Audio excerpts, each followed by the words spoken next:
好，這一節中美之間在科技戰，我們要帶觀眾朋友來關心到的是中國大陸它的 EUV 原型機正式的曝光了。西方神話等於破防了嗎？今天會來關心到的是中美科技是否正式進入脫鈎倒數，3個火線話題，我們今天會來做討論。第一個 EUV 一直都被中國視為是，一直被西方視為是中國一直過不去的一個門檻，但是沒有想到如今呢，原型機正式的現身了，代表西方神話破功嗎？第二件事情是，這個 EUV 的出來啊，其實是在相當艱苦的一個環境之下出來的。幾個條件包括它是零進口的，而且是在西方國家全面封鎖下，所以出現了這個 EUV。代表說美國的科技封鎖制裁是不是失效呢？最後也會來關心，除了 EUV 有這個正式的突破之外，今天我們會來看到算力三雄的崛起，代表大陸已經準備好了要打造完整的紅色晶片鏈了嗎？中美科技脫鈎是否進入倒數？好，我們趕快來看到這個是最新的一個科技界震撼消息，而且報道來源是來自於路透社。路透社西方媒體做的獨家報道說，中國大陸現在深圳這個地方進行的是一個非常高度保密，而且是舉國都動起來的一個超級大計劃。這個計劃呢，被稱作是曼哈頓計劃，主導者是這個習近平的親信，也就是丁薛祥。他們預估呢，2025年初就已經打造出了這個第一台的 EUV 的原型機極紫外光機哦。而且呢，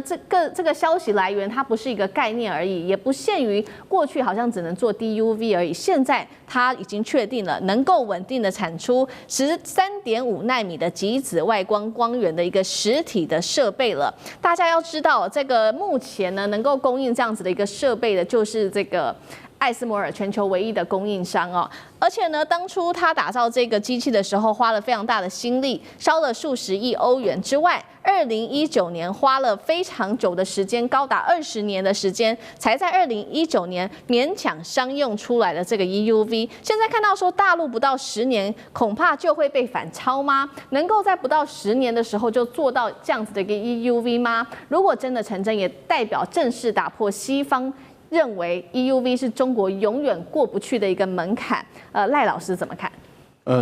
當然這個是一種不具名的一個報告了哈。所謂的報告是說他們採訪參與這個極機密的核心人物的工程師，然後他用的是另外一個身份證件，他的訴說。我個人的推斷是他要接觸到這些工程師不容易，既然是換了身份證，而且身份級保密，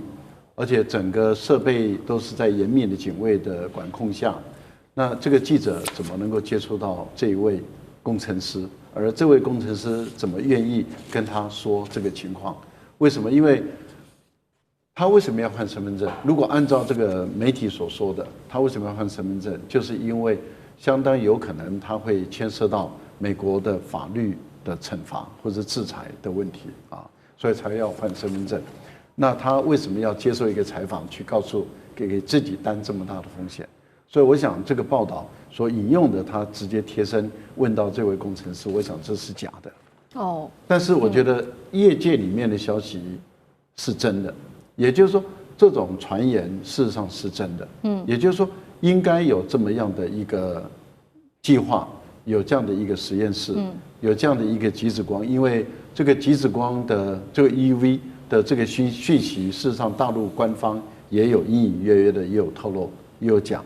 可是這一次真正的重點是在於說，中國大陸已經第一次發射出極紫光源這個問題，這個才是真正的突破，是在這裡。我想他們這一次報道的就在於說，這個光已經可以打出來了。那這個光能夠打出來，在大陸來講就是一個很大的突破。其實，在 ASML 來講也知道這是一個很大的突破，因為只有把這個光源打出来，它才能夠開始做修正嘛，開始做優化，然後讓它能夠產生非常細的刻蚀的這樣的一個能力。那接着就是想辦法優化的問題了。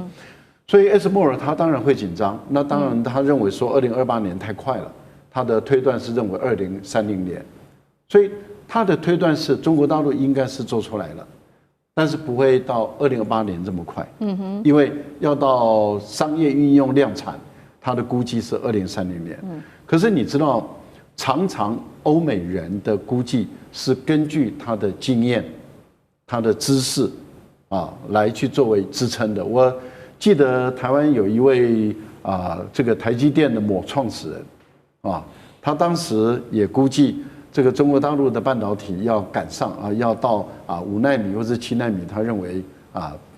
不會很快。他搞不好認為還10年還幾年都說不一定，可是問題就在沒有多久7奈米就走出來了。現在開始往5奈米、4奈米的方向在走，這代表什麼？用個人的過去的西方人的經驗來看中國問題，常常都會馬失前蹄。是。那因此，這位 ASML 的 CEO 他估計2028年可能性不大，2030年可能性才有。那很有可能他也會馬失前蹄，說不定不到2028年就做出來了。好，那同樣問題呢，委員又怎麼看呢？就是首先是这個報道的真偽性，那如果真的有機會的話，可能還有哪一些技術關卡是大陸要突破的？還很多了，還很多哈。這個目前報道說已經做到13.5奈米的極紫外光，因為極紫外光不是自然界的光線，是人造出來的光線。是。而且它是在真空中把那個锡變成這個氣態的小錫晶球，在真空中用雷射照射，使它產生這種波長只有13.5奈米的極紫外光，所以它是一個任何東西都會被吸收掉所以不太容易運用的一種光源但是它可以刻畫出什麼3奈米、5奈米、7奈米的這樣的一個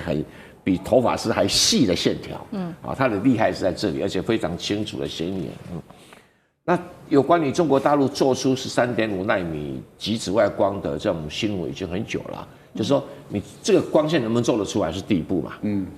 可第二步現在有點比較困難，就是說你要把它收集起來，把這個極紫外光收集起來，然後經過多重鏡片反射。它幾乎不能夠任何東西吸收，所以一定要用特殊鏡片來反射。目前這套特殊鏡片反射的系統能夠比較精準，可以到達用來做光刻機的，目前只有一家，叫做德國蔡司光學系統。那因為美國人不讓這個德國賣給中國，所以這個中國有沒有哪一家？因為還沒有任何消息說中國有哪一家做鏡片的、做光學儀器的，能夠做到像蔡司這麼等級的一個光學反射系統那如果這兩個突破了以後，另外的就是精準的這個所謂的機械構造系統，因為你那個晶片移來移去就要很精準，咔嚓砰，咔嚓砰，我那是一個，那這個東西對中國比較沒那麼困難度沒那麼困難度，最困難的應該是在蔡司光學系統，因為這個光很討厭就像一個千金小姐一樣，一定要好好的照顧，要不然光很容易就消失掉很容易消失，不太容易伺候的，真的不能伺候。然後因為蔡司的光學系統那種鏡面反射的做得非常非常的精準，全世界只有他一家做出來。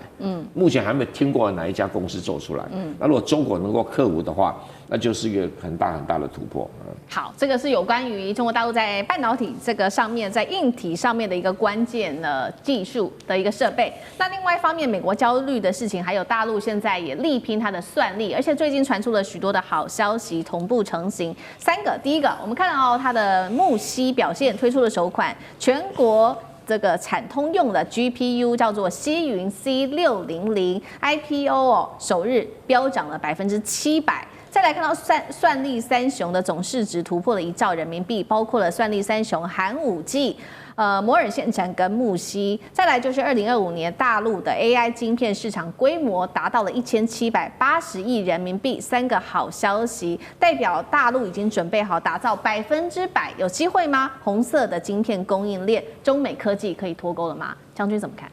第一個我們看好，雖然說美國近期他答應這個給中國出口 H200的晶片，但是新款的 Blackwell 他還是不願意賣給中國。對，可见美國在科技方面來講，對中國小院高牆的這種科技管制持續手段還是有的。所以這種狀況下，中國一定要想辦法突破哈。那木犀可以說就是一個突破的一個關鍵節點。那木犀它的創辦人叫陳維良。他在2009年的時候在上海成立這家公司哈。那這個陳維良本身他就是 AMD 的之前的員工，那所以他懂得怎麼樣做這種 AI 晶片。那他回到中國以後，自己成立這家公司來發展所謂GPU， 這個是 AI GPU 的一款晶片哈。設計其實他以前已經先在這上市之前，他已經有一個這種晶片出來叫 C500哈。那 C500當初的規格是比照 NVIDIA 的 A100那款的規格哈。但是它不以此為滿足，它是因為這個晶片一定要持續不斷的精進嘛，這個每天如果說你這個停止的話，你就是會退步，所以它現在在做的叫 C600這款晶片，那目前來講已經成功了，而且它整個製造過程從開始的 IP 設計，然後到晶圓製造，到最後封裝測試，都是在中國一路完成的，可以說不用假借外國任何國家力量，它可以獨立完成。我想也因為如此，它有這個能力。雖然說目前來講，它比這個 NVIDIA 的這個Blackwell可能還要有一個差距，還沒辦法趕上。但是假以時日，它必然有機會可以趕上。尤其是說，它目前研發的是新的一款，已經開始在研發了，就是現在做到 C600嘛。對。它之後要做到 C700這一款。如果做到 C700的話，它的效能大概比照這個 NVIDIA 的H100的水準哈，那就有机會更成功。也難怪這款晶片剛一上市的時候，不是晶片剛上，這家公司剛上市的時候，它的股價在當天馬上飆升到700%，代表中國人民哈對這款晶片的信心度還是很高的。好，謝謝將軍。那我們休息一下，馬上回來。地緣政治、美中之爭、戰略價值、強權崛起、小國生存。現在與未來，洞悉事件走向，掌握世界脈動，全球觀點，盡在環球大戰。